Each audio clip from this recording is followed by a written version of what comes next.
Welcome to Two Guys Talking About. I'm Kevin. I'm Bill. So we're talking about pet peeves.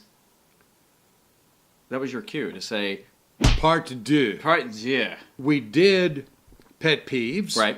And then we got so many comments, but a lot of people brought up social media. My big pet peeves on social media are selfies that seem to be just screams of insecurity. Yeah.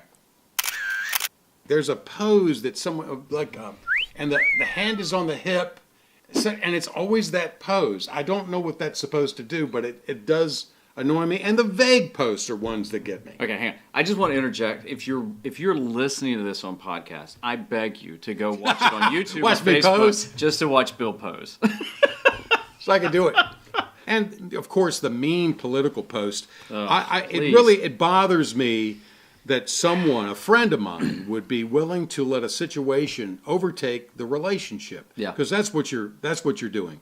When you post, I don't care what side you're on.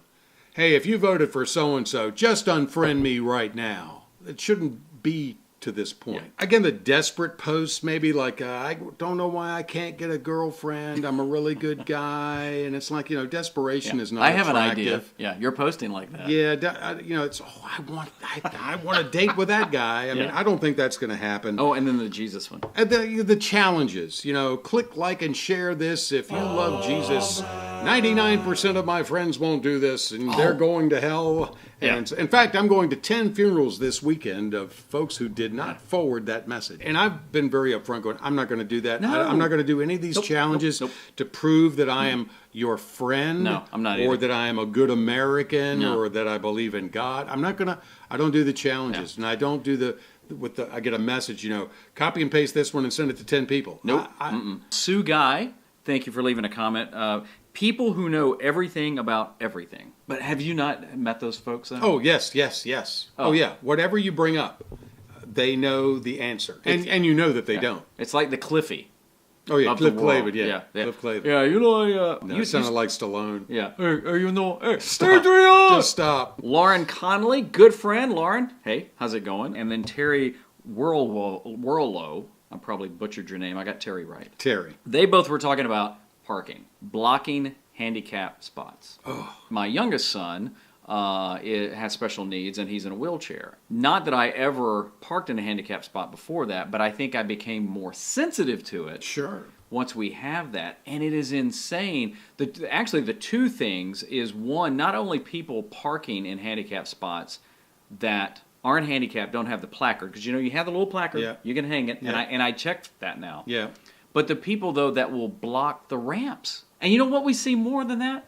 Are delivery guys. There's a good buddy of mine named Dick Hodgen. The Dream Assassin. Oh, the Dream Assassin. The Dream Assassin. He's also you're parked in a handicap and you shouldn't be assassin, because he will just light people up. I can see that. Other things about parking, parking in fire lanes and taking up too much space. I can take my car, and it's not a new car by any means, and I'll park it out away from everyone. And when I come back, there may be one on either side of me. It's like I am a magnet for other people to park. But why they park next to me is beyond. We'll find out later when we go to lunch. I'll prove it to you. Sometimes I've seen them park where it's so tight. Did you go out the back window and then, like Tom Cruise in Mission Impossible come over? I don't even know how you get out. Mame Johnston said merging in traffic, but her specific thing was about people that won't allow people in, and then they're just trying to cut over. The people that won't allow merging. I'm that guy if you see that the left lane ends in 1,000 feet, and they're come flying up the left side because they know, as we talked about this one before, that some good Samaritan's going to let them in up there. That's probably not going to be me. Bonnie Wright. Bonnie, I'm with you on this one. Traffic circles. There's kind of like a rule of when you're supposed to yield, and nobody wants to. My concern is more about the millennials who don't know what, say, for example, exit at 3 o'clock. They don't know what that means because they can't read clocks anymore.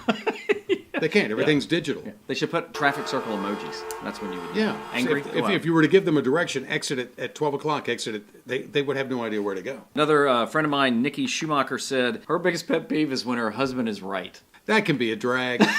But, it happens so infrequently. Based on my experience, I mean, it's something you can deal with every 10 years or so. So when you've had those times when you're right, even if it's not very often, do you make it known to Marianne? Oh, I'll get her to repeat it. I'm sorry, what? I was what? So July is National Cell Phone Courtesy Month.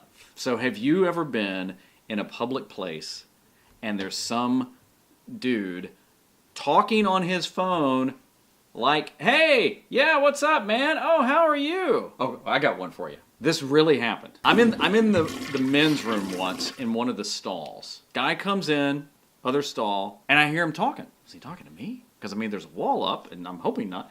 And then I realize, no, he's on a phone call. Just chatting away.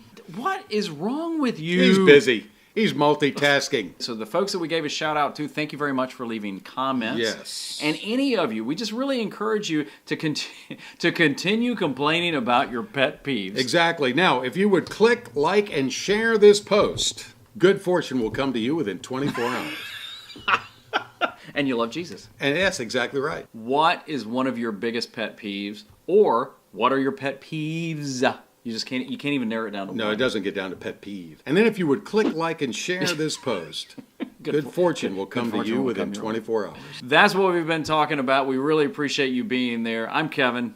I'm Bill. And thanks for watching Two Guys Talking About. This has been Two Guys Talking About with Kevin Kolbe and Bill Jordan.